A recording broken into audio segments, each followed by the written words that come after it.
foot to grass, foot to concrete every day on the grind of this shit, trying to make something for yourself. So that's all we're saying. Yeah, definitely. Now, speaking of something today, Sam, man, I was actually listening to Taxstone. He was on his Instagram live and he posted up that he'll be going live from prison. I think Rikers Island he's sitting in today. Well, a little bit after I heard him go live with the young lady on Instagram, he put out this message on his Twitter and he put, "Dear beloved, love who loves you. I'm currently in my grave with my eyes open, dirt up to my neck, getting dizzy as the world turns, watching the news from my grave as NYC is the epicenter of the global pandemic of the virus called the Rona-19. That's literally out of the control of a serial killer. I watched district attorneys and the head of board corrections play judge, jury, and executioner as the same virus spreads rapidly through Rikers Island. The island I'm currently being housed on for a month now. We haven't been allowed visits, legal or social, understandable considering what's going on. But what I don't understand is how people we have contact with on the inside, the correctional officers and the civilians, have no protective gear and they aren't giving us anything to protect ourselves. There's been no extra sanitation, no hand sanitizer, nothing.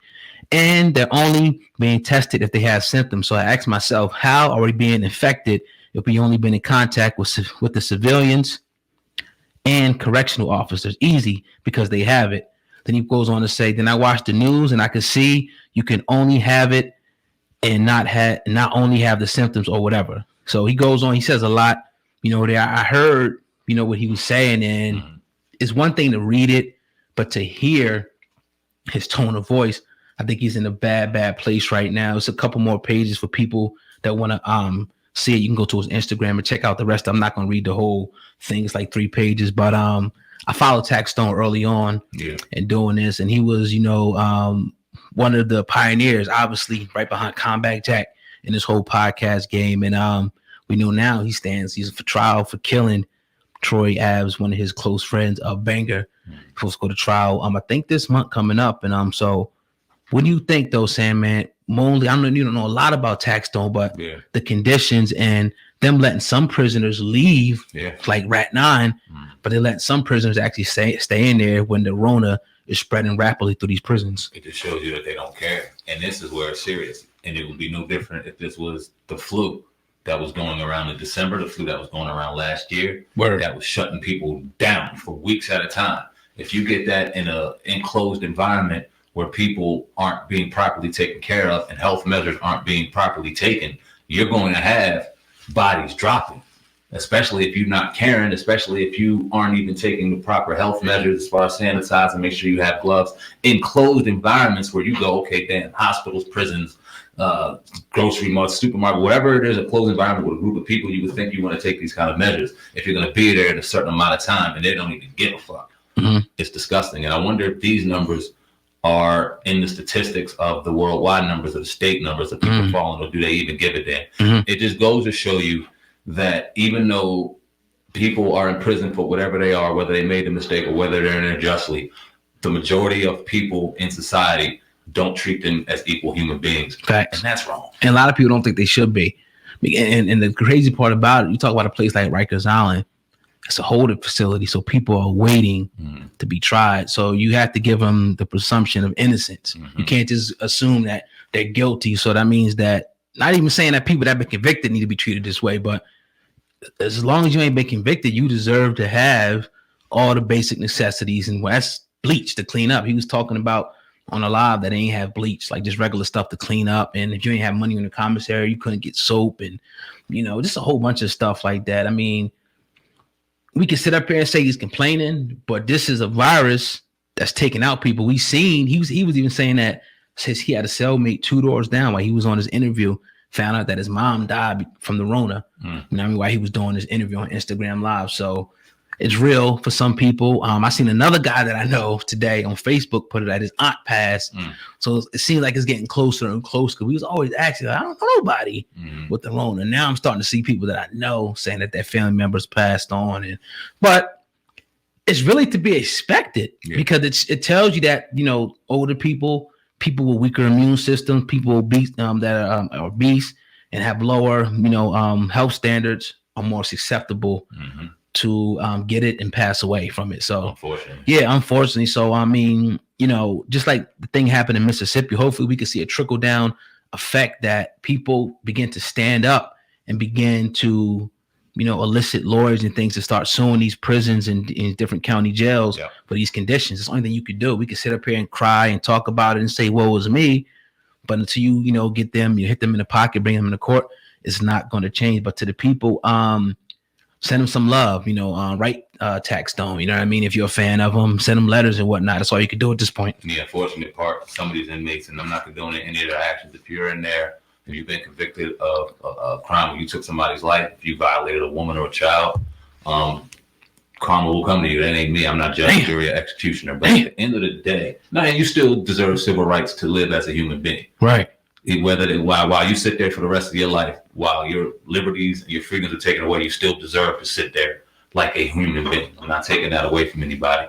But this just goes to show you they don't really care, and you got to be careful, man. This right here is just a harsh reality to America and where we live in, man. Little Nas X took to his Twitter, Sam, and he put, all right, Sam, man, what did you think about last night? You were sitting there, you was watching my man Scott Storch go against Manny Fresh. Now, from the consensus that you said and other people said, you said that, look, Manny Fresh got wiped out right there. But I was listening to Charlamagne the God this morning, and he was like, y'all hating on the South. Manny Fresh would have won if he would have played these 5 songs, and he named 5 songs that he didn't play that he should have played. What was your thoughts sitting there watching that last night, man? I think that obviously that was your classic battle of black and white, when you have the black boxer versus the white boxer, and the brothers cannot vote against the brother, because this is how we go. We go down with the shit. Manny Fresh is one of the greatest producers of all time. Produced the Hot Boys, produced the Juvenile, BG, Turk, fucking Wayne, himself, Birdman. You know what I mean? A number of other people down there. T.I., he's a fucking legend out there. Scott Storch has bangers across the country. Now, one of my music friends I seen on Facebook, they said that wasn't a real battle. Scott Storch plays the keys. He did none of the production. He did none of the arranging. He did none of the beat making. Manny Fresh is a producer, even though Scott Storch wiped him. Now, I feel like, and what Charlamagne said may be true. If he would have played them 5 records, he would have won. But that wasn't all of Scott Storch's catalog. The brother had more. I don't know, man. They all gonna have more. It goes to show you, man, that these dudes is talented as hell. And it's popular as hell, because they had 200 motherfuckers watching that shit. Yeah. And Tory Lanez with his whole quarantine radio thing, he got it popping, and everybody's following suit. They even saying that who's going tonight? Little John and T-Pain. T-Pain has fucking records. That's gonna be classy. Now, Sam, man, you were saying, and if you see anybody do this, you know that you heard it here first on the Hip Hop Uncensored podcast. You said you think it'd be dope if comedians started doing some, battles and whatnot. But I don't think they got too much to lose. Yeah, they got a lot to lose. But at the end of the day, who's really judging? Fuck it, I'll go out with the shit. You know That'd be crazy. Kevin Hart, Cat Williams, or something like Hello Duvall. We got our brackets, right? We get 6 on one side, 6 on the other side, and they just had the battle to see who won. You had Chappelle, you had Hugh Duvall, bro. Duvall, you had fucking just the most ruthless fucking comedians out there right now. And you put them in there just to roast each other, man. Duvall, Kevin Hart, they hopped on IG and they went in. Who you think's getting out there with the W? It'll be close, because Kevin Hart ain't nothing to sleep on. Nah, hell no. Don't let Jumanji and all don't get him going. You, my nigga. Yeah, don't get him going. That motherfucker can put in work when it comes to busting on you. So I don't want to. I think Kevin Hart's gonna wash him. You think? Wash him. He'll wash Little fucking Duval. Lil Duval's an animal too, but Lil Duval's popular right now, so a lot of people will go in. For what? Living this line. He fucking killing it on Instagram. Nah, he my nigga. I fuck with Duval. Yeah. Duval's funny, but right. Kevin Hart's a different animal, man. Now Kevin Hart against some other comedians out there, it'll be funny to see. Now, we both listened to Kevin Hart single-handedly destroy Jamie Foxx and his whole fucking radio crew. Bye. And Jamie Foxx is a legend. Jamie Foxx could do this shit for real too. Ended motherfuckers' careers roasting him. So Kevin Hart ain't nothing to fuck with, but him against a Chappelle, him against a Cat Williams, his adversary. The heat got hot. I don't know. I think Cat Williams, he's gonna pretty much destroy anybody except for like a Dave Chappelle, because the shit he's going to say, he's going to go there with people. He might start letting secret child like, he got fucked in your ass or some shit. You know what I mean? There's some extra added motivation with him too. Like, you imagine a fight against Chappelle, a friend of his, and a fight against somebody he absolutely despises. Like, it's going to be a whole different level of aggression. I don't know if Kevin Hart even has enough hate in his heart to deal with Cat Williams in a roast battle, because Cat Williams is throwing everything at him. Yeah. It would be dope, though. It would be dope for the culture.